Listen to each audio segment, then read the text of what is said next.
love to hear first and foremost, like about the reset breathwork method, how it works in summary, and why you guys have chosen to like teach that, why you want to spread that to the world. Yes, yes. Let's dive deep into breath. There's so much here, and I want to like take like a bird's eye view because a lot of people do ask, well, what is breath work? How could that help me? Wait a minute. I breathe all the time. I breathe every single day. So what is really breath work going to do for me? And that's what I thought over a decade ago when I got into breath work. I was like, breathing, I breathe all the time. Yeah. But yes, we breathe all the time and we breathe about 20 to 25,000 breaths every single day. However, how many of those breaths are we conscious of? Are we paying attention to? And maybe as you're listening right now, you're like, okay, well, now I'm paying attention to my breathing, but normally I'm not. And that's very common for like the everyday person, is that we're not really paying attention to our breath. But when we do, it allows us to become more present and mindful in our life. And I think that's what we all want, is to be more present, to be more connected.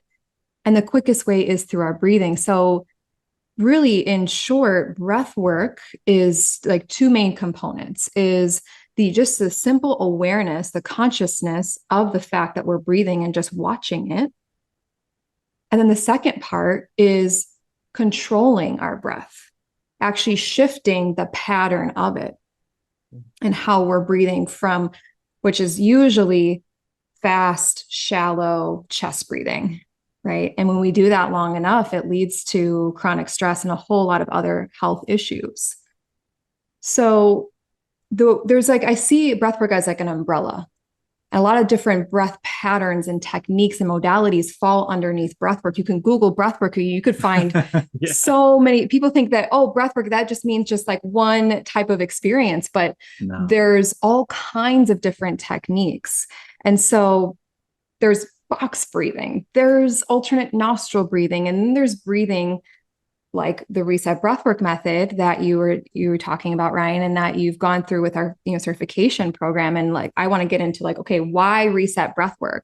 Yeah. I think that all these different techniques are really powerful and have their own different benefits. But with reset breath, it goes beyond just some simple breathing and relaxation techniques, which are really nice. If you do some breathing for like 3, 5 minutes a day, that's lovely. And there's benefit to that. However, with the reset breathwork method, it's basically like meditation on steroids, or you can think of it as like a workout. Like it's going to take work and it's going to be intense and it's going to be deep. It's a journey. And sometimes it actually might not feel so good, but with this particular method, what we're doing is we are helping to, and why we call it the reset breathwork method, is we're helping to reset your nervous system, to actually stretch the sympathetic nervous system. A lot of techniques just address the parasympathetic and gets you into like just more of a calm state, which is great. I think it's so needed. But what we're doing is we're intentionally in a safe space, stretching the sympathetic, the fight or flight response. And by doing that and stretching it to like a to a certain peak state, what we're doing is we're actually helping the body find homeostasis, because the body is always looking to heal and the body is always looking to come back into balance. And so when we can do an intense technique like this, I'd love for Corey to jump in and speak to this as well, is that when we stretch it so far, then there's like a snapback effect. And we actually experience, when we hear time and time again, we've led this for tens of thousands of people, is that people say, I feel more calm than I've ever felt in my life. Even if right now, even if you take a deep breath in and you squeeze all of your muscles really tight, like you squeeze your fist, you squeeze all the muscles in your face and you squeeze as tight as you can and you create tension. And then you exhale and you let it go. Feel how good that feels in just one round like that. So that's in a way what we're doing with the nervous system, is that we're stretching it. We're creating this intentional tension. It maybe doesn't feel good in the moment, but afterwards, like, oh, wow, I feel even more relaxed. And so that's what happens when we do reset breath. Mhm. Beautiful. Thank you for explaining that so eloquently. I really Mm. love the way that that was explained. And to give some context as well, those that are listening have most likely done some kind of breathwork journey, but transformational breath in Australia is not super common. There's like around the communities that I'm involved in, there's a lot of like some people do shamanic breath work. There's a lot of biodynamic breath work facilitators as well. And then there's just random people that create their own flavor of breath work. But there isn't a huge amount of transformational breath. And you know, the technique for transformational breath is mouth breathing and the 3-part breath, which is quite intense.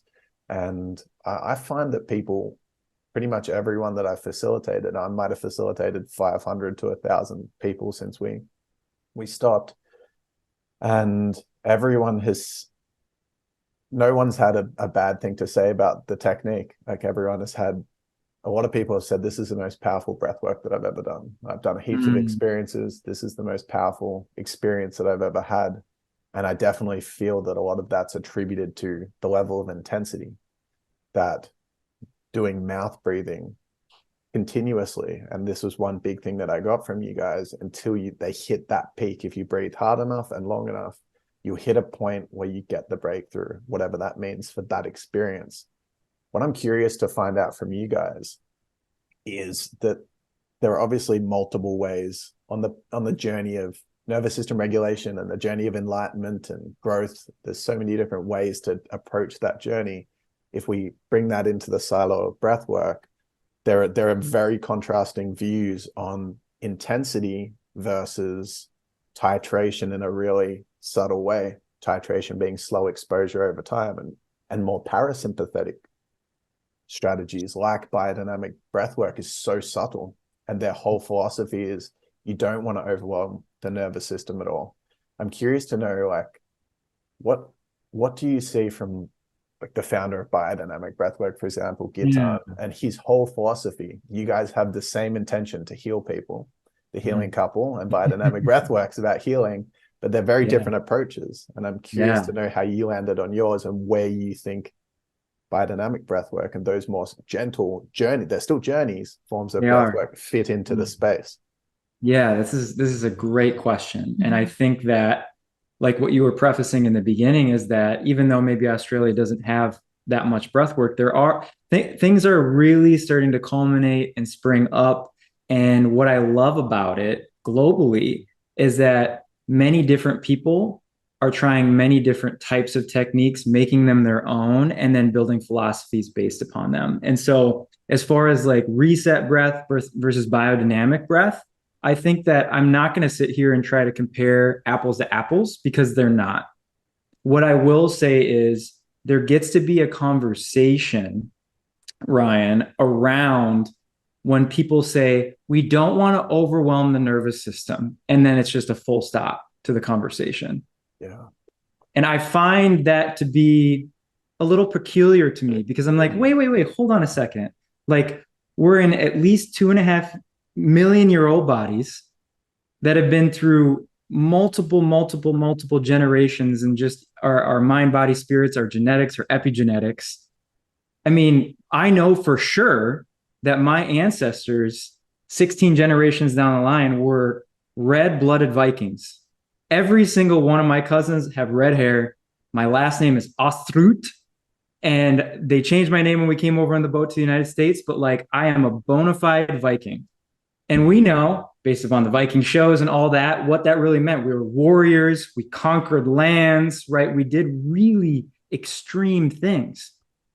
And so for me, when we're talking about like, whoa, a breathwork technique, and we don't want to overwhelm the nervous system, I'm like, what does that even mean? Because I think overall, holistically, as a society, we have become so passive, so pacified, even in some of these techniques. And so if you really want to access your full potential, you're going to have to do hard things at some point.